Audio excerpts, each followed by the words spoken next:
Hello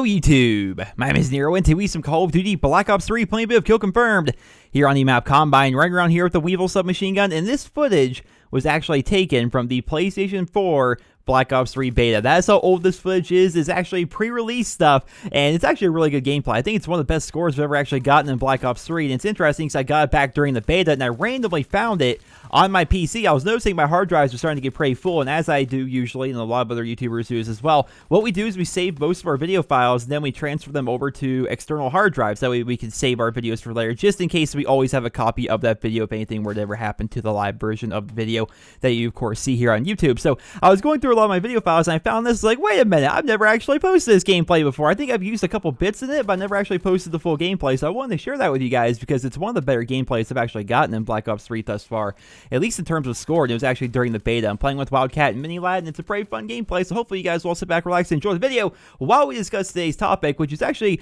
one of a bit of controversy. A lot of people seem to be angry about this. Call of Duty still doesn't have dedicated servers. There's so many people out there who are upset by the fact that Call of Duty doesn't have dedicated servers yet, and I think it comes from a place of not a place of understanding. I think these people are kind of misinformed as to how dedicated servers work, because I think it's like this magical word, right? I think it's this thing where people think dedicated servers means perfect connection all the time, everything is great, and skill can truly shine, whereas peer-to-peer hosting, which is what Call of Duty has been for like the past decade, is this place where everybody has horrible connection, the host always wins, and so on and so forth, right?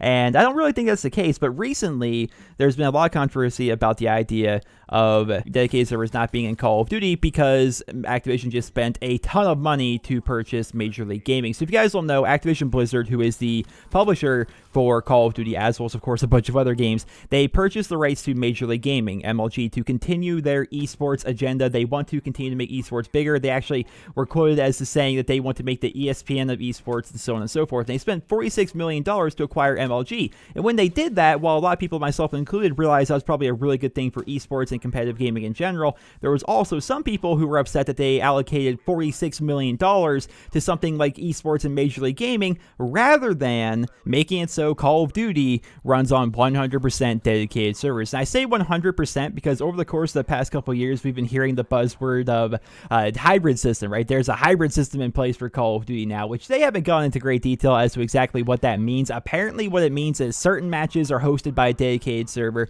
other matches are hosted peer-to-peer, some of them are in between. I don't know. It's a very confusing system that they have in place, and they haven't gone to great lengths to try to explain it to anybody, because I think one of the reasons why they don't explain stuff to us is because the Call of Duty community really tries to exploit everything that they can, right? As soon as they learn how something works, they always try to leverage it in their favor, right? Skill-based matchmaking would be a prime example of that. So we don't have exactly too much information as to how this hybrid system works, but there are some dedicated servers out there for Call of Duty. It's not 100% peer-to-peer like people seem to think it's going to be, right? And here, I'm going to put this image on your screen. This is an example of what a dedicated server game looks like. This is from Battlefield 4. I found the image on Google Images because it says open beta there, so you guys know it's not from me. I didn't like reinstall Battlefield 4 just to get an image for you. So here's the server browser, right? And essentially what this means is you can go through here and you can browse all these different servers that you could possibly want to connect to. And I think this is what people want when they talk about the idea of a dedicated server, because if you go through here, you can scroll through like, okay, so these are all official EA servers, right? This has this amount of people in it. This is what my ping is going to be connecting to this server, so I have an idea of what my connection is going to be before I even join the lobby, and I can look at the special rules for it. And one cool thing that Battlefield does with their dedicated servers is they can have it so people can purchase servers from them, and then they can have their own custom rule sets. And an example I've given before in the past, I think I answered a question about this a long time ago on Dear Nero, is if there was dedicated servers in Call of Duty, I can make like the Nero server, right? And on the Nero server, I can make it so we only play certain game modes on certain maps, like all my favorite stuff. I could set all the rules to be whatever it is I want. You know, on Battlefield, they would have certain servers where you had to use a sniper. They would have certain servers where they would only play on certain maps. You would only play on certain game modes. They would edit the game modes. Like, for example, Conquest would go to 10,000 tickets and stuff like that. They could change around a lot of different rules. It was actually kind of a neat experience, and you have the availability to choose and browse all that stuff, and it's actually kind of a nice thing. I think people want that for Call of Duty. I don't think necessarily people are saying, like, oh, the connection's always so terrible on Call of Duty, it's just so bad all the time. I don't think that's necessarily the case, because as somebody who has put an ungodly amount of time into Call of Duty over the past decade almost, since 2007, the servers on Call of Duty have always been good, right? The connection has been relatively good. Of course, occasionally you get into a match where it's laggy, but I feel as though a big problem that people have a lot of the time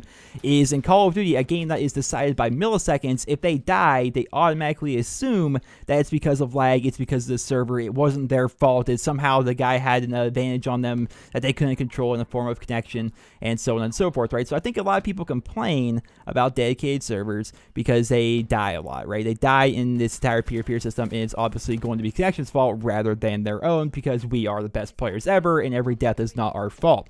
That seems to be kind of like a running theme in Call of Duty. So I think people want dedicated servers because they want better connection, but really the connection is pretty good, and even if we had dedicated servers, I don't think the connection itself would actually necessarily improve. What dedicated servers would actually do, if they went to like a full-on 100% dedicated server system route like Battlefield has, I think all it would do was it would make it so we no longer have pre-game lobbies. It would completely eliminate the entire lobby system in Call of Duty, which is kind of core to the feel of Call of Duty, like pre-game lobbies and joining in and out of lobbies and sitting there and chatting in the lobbies and stuff like that. That's always been like a part of Call of Duty.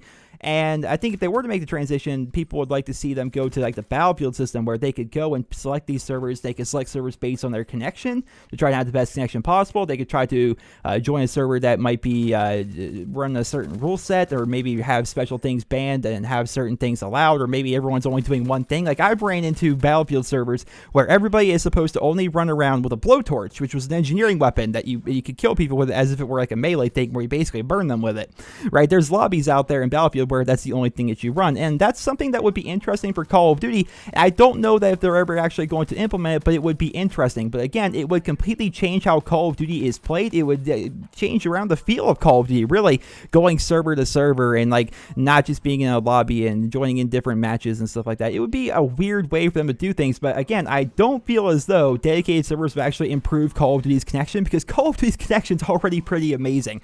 As much as people complain about it, I know I'm going to get some flack for this, but as much as people complain about it, the connection on Call of Duty is pretty good. They've kind of perfected it over the course of the past couple of years. The hit detection may be off, but that's in the netcode of the game. Having dedicated servers does not necessarily mean your game is going to have very good hit detection or a very good netcode. Battlefield's a great example of that. So if Call of Duty were to go onto the idea of a dedicated server system, it's not going to improve connection very much. Of course, it may in certain situations, because if you live in like a very remote region, you could browse your servers and you can be like, hey, I randomly have like 10 ping to this particular server. I'm going to connect to that, and this is going to be a server I play on. You know, it could work out well for some people in very niche situations like that, but overall, I don't think it would actually improve the connectivity to Call of Duty very much at all. I think all it would do is change the core mechanics of how we join matches and the kinds of matches that we join, right? So that's just my 2 cents on the idea of dedicated servers. I am perfectly okay with the fact that we don't have dedicated servers in Call of Duty, although I would be open to the idea of them coming in the future. But again, it would drastically change the formula that Call of Duty has been running on for the course of the past almost decade. They've been going, obviously, been around for a very long time, and it's a game that we all know and love. And to change around a core mechanic like taking away pre-game lobbies and taking away that entire feel of it would be kind of odd. Like, how would that change things in the long run? How would that change competitive Call of Duty? How would private matches work? That's a big question I have, is how would private matches work, right? If I wanted to invite a couple of friends to play in a private match with me against bots, how would I go about that under this hypothetical scenario where Activision does implement 100% dedicated servers for Call of Duty in the same light as what they do over there at EA with Battlefield, right? Would I have to actually purchase a server from Activision to be able to host a private match to mess around with my friends, or to host a game battles match, or what have you? Like, I don't know how that would work. How would zombies work with dedicated servers? I don't know. I can't answer these questions, guys. All I can do is speculate. So I think it would be interesting if they were to add dedicated servers. My opinion is I would love dedicated servers to come to Call of Duty, because I think it'd be very cool to be able to host my own servers and be able to join other people's servers and change around the rule sets and so on and so forth, as well as if I don't like that idea, I can of course just go ahead and I can mess around in the official servers, which would be hosted by Activision, but at the same time I could go to some of the peer servers, which would of course change around the rule sets. So that would be fun, but ultimately I don't think having full-on dedicated servers in the same light as what EA does with the Battlefield dedicated servers would actually change the connection, right? I think the connection would remain just about the same. I don't think it would positively or negatively impact your connection whatsoever if they were to go a full dedicated server route, because the connection in Call of Duty is already pretty good in my own personal opinion. Again, I think there are going to be some niche situations, some niche little scenarios out there where there are some some people that would really benefit from full-on dedicated servers, but I think the vast majority of players are doing just fine with what they have right now with this entire hybrid system. So that's my opinion of dedicated servers coming to Call of Duty. And ladies and gentlemen, that is going to conclude this video. I hope you guys all enjoyed it, and hope you guys all found it helpful and informative. And if you did, drop me a rating, and of course, let me know in the comments what you guys think about the idea of dedicated servers coming to Call of Duty, as well as would you or would you not like a Battlefield-style server system to come to Call of Duty? Would you guys like that over the current system? Now, keep in mind, there is no going back. If this were to be implemented, there's going to be no longer any pregame lobbies, no longer the quickness of just hopping on, hitting free for all, then joining a match. You're going to have an entire dedicated server system where you browse servers and you join based upon that, and all the good and bad that comes along with that. So let me know your opinion on that in the comment section below. I hope you guys all enjoyed this video. Drop me a rating, and I hope you guys all have a wonderful day.